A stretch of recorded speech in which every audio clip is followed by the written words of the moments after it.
Hey there folks, welcome to another edition of Time About the Movies. We're in the middle of September 1989. We've got 4 movies to look at today, so let's go ahead and get started. We're starting off with Al Pacino's first movie he's made in 4 years. After Revolution crashed and burned at the box office, he took a 4-year hiatus. He returns with this movie, which was a much bigger hit for him. It's the thriller Sea of Love.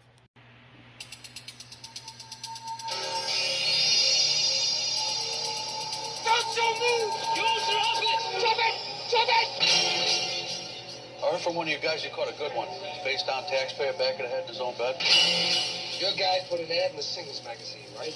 There's some psycho woman out there killing guys. Wanna know how we catch her? We put our own ad in. We set up dates with 30, 40, 50 of the ladies who answer. We take them out, some restaurant, some bar, get their prints on a wine glass. Bingo, she's dropped. I don't believe in wasting time on this kind of stuff. You know what you know and you go with it. You go with what? I believe in animal attraction. I believe in love at first sight. I believe in this.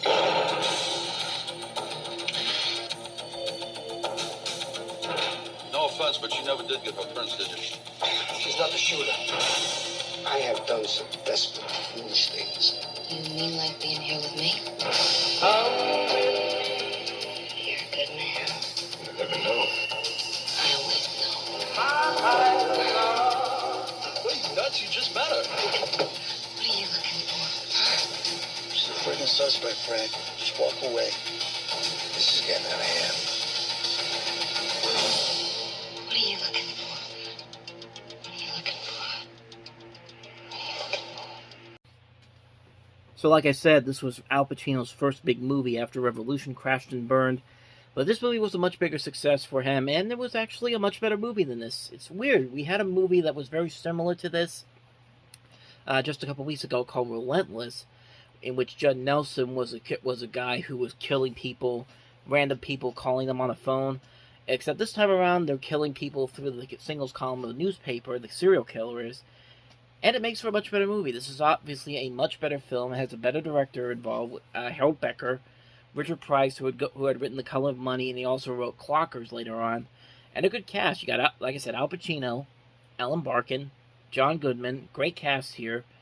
And, you know, for the most part, it's a really good movie.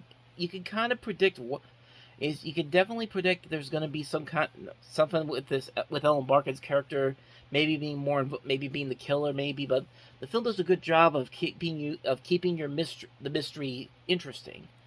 They do a very good job of keeping the mystery interesting, keeping it so, you know, you have all these other pieces here that you need to figure out who the killer is.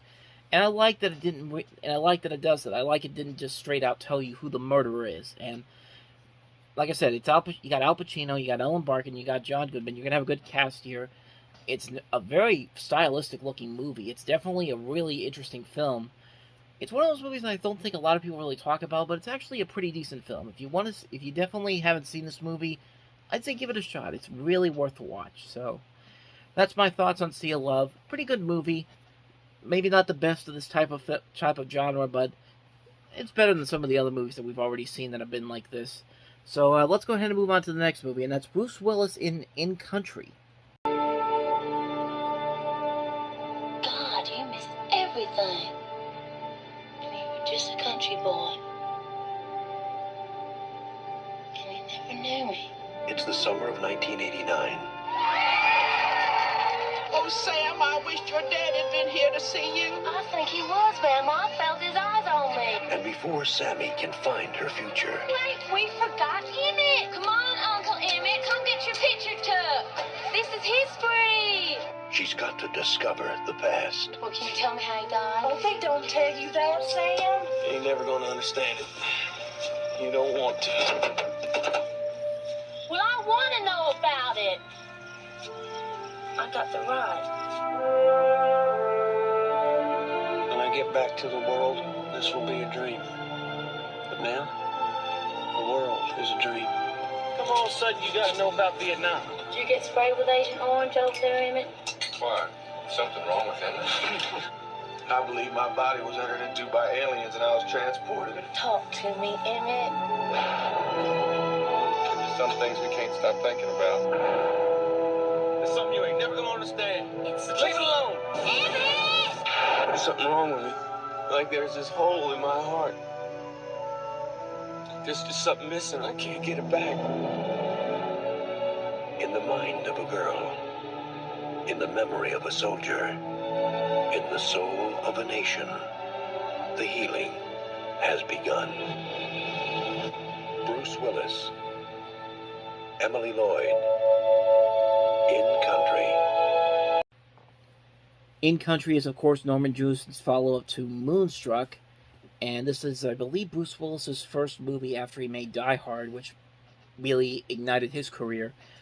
And it's another one of those movies that could be kind of Oscar baity in a lot of ways. I could definitely see a lot of those tropes that you see in these type of Oscar bait movies, but for the most part, it's actually a pretty decent film. I think Bruce Willis and Emily Lloyd do a good job carrying the film overall. I like some of the music by James Horner is pretty good. I like some of the set pieces they have. I like the story they're trying to tell here. Like I said, it definitely has a lot of those, Oscar baitish type things, but it's not completely annoying. It's not something like on the same level to something like King's Speech or Green Book, which is I think is the worst type of Oscar bait movies that actually people were suckered into to give a Best Picture to. But I mean, this is a good movie. It's a good movie. Maybe not a great movie overall, but I think the performances really carry it out to make it more watchable than I think it has a lot of people thinking. So, In Country, decent film, not the best, but certainly far from the worst. It's actually a pretty good movie, I would say, honestly. That's my thoughts on that one. Let's go ahead and move on to the next movie, and that is The Big Picture.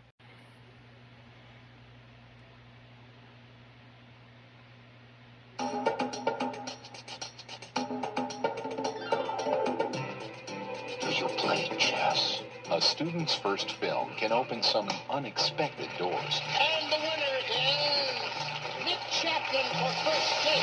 This is Todd Marvin. I'm calling for Alan Hable. Can I call you back? I'm kind of in the middle of something. I wonder if he's already made a deal with somebody else. Now, he's making new contacts. I don't know you.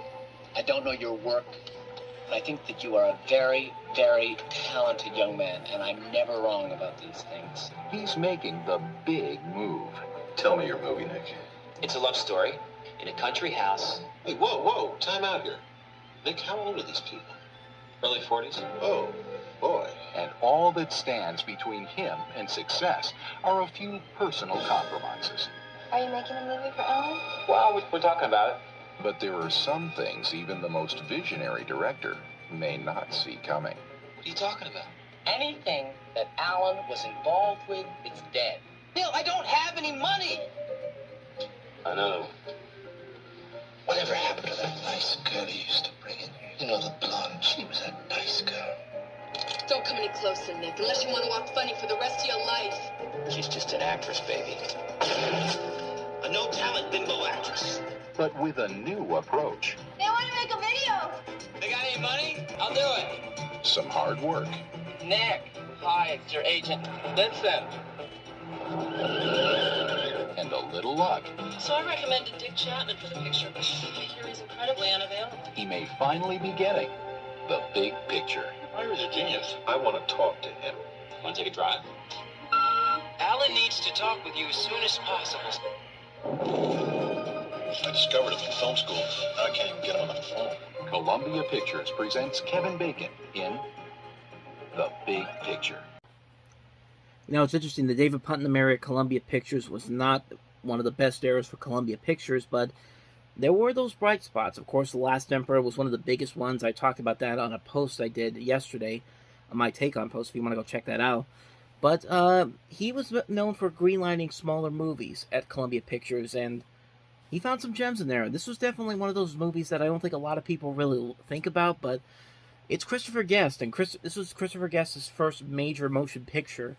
And of course, he's gone on to make several great comedies during his time as a filmmaker, and he's also done a lot of good TV and all that. And this was actually a pretty good movie. It's a movie that's targeting Hollywood in general. In fact, Columbia Pictures really did not like this movie because they thought it was satirizing them too much. And in the end, it makes for a very funny satirical comedy. It's a comedy that I don't think a lot of people really look at as one of the greats, but it's a very underrated movie. It's got a great cast to it. Kevin Bacon, J.T. Walsh, Jennifer Jason Leigh, Michael McKean, Terry Hatcher, got Eddie Albert, Richard Belzer, John Cleese, Stephen Collins, Fran Drescher, June Lockhart, Roddy McDowell, Elliot Gould, Martin Short. You see a lot of him in the trailer, but he's uncredited in this, and he's actually pretty funny in this. They've got a great cast involved here, and they do have a lot of good funny moments in here. It's a very underrated movie. I think a lot of people really should take another look at it. The big picture. It's a movie that, like I said, not a lot of people know about, but you probably should. So let's go ahead and check out the last film, which is... Adrian LeDuc is about to make an arrangement. I was inquiring about the apartment next door. An arrangement with a man he will never forget. Quiet, tidy, single person to share a large flat. There's only one rule here, and that is avoid the neighbors. You probably think I'm paranoid. Well, perhaps I am. Adrian wants to trust him. Well, he's an American, part of your exchange program. What do you mean he isn't listed? Of course he's listed. But Jack has many secrets. A past that he has kept well hidden. An American mercenary, passed off as a subversive. Let's get out of here. Let's go pick up some chicks and have some fun. What do you say? You're talking about casual copulation, and I'm sorry, it's not for me. What does my little girl need? A past that he is now ready to share. Who are you? Whoever you want me to be. A man on the edge. Jack, if that is a mask, take it off now or keep it on forever. He's lying to me, Mother. A master manipulator. I know who you are. You're not gonna spoil this friendship, are you? There is no recognizable look to the killer. He could be anyone, even your next-door neighbor. I'll clean the carpet, I promise. Someone is bound to get the upper hand. And only one will survive in Apartment Zero. Should we cut her in half?